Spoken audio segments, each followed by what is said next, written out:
ইসলাম আমাদের সামনে অত্যন্ত সুমধুর কণ্ঠে ইসলামী সঙ্গীত পরিবেশন করেন গেলেন। আমরা তার জন্য দোয়া করব, সে যেন বড় হয়ে ভালো একজন ইসলামী শিল্পী হতে পারে। আল্লাহ কবুল করুক, সকলে বলি আমিন। তো এই পর্যায়ে পবিত্র কোরআনুল কারীমের তেলাওয়াত নিয়ে মঞ্চে আসছেন ঘাটাইল মাদ্রাসার ছাত্র ভাই মোহাম্মদ আরমা। أعوذ بالله من الشيطان الرجيم. سورة الملك مكية.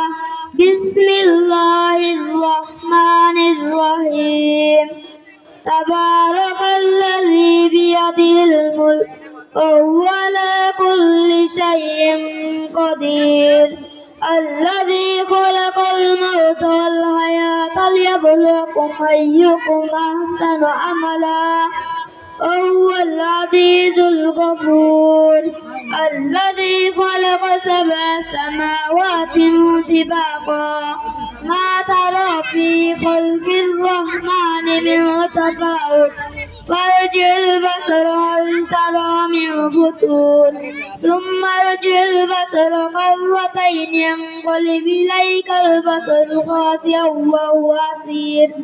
ولقد زينا السماء الدنيا بمصابيح وجعلناها رجوما للشياطين واعتدنا لهم عذاب السعير.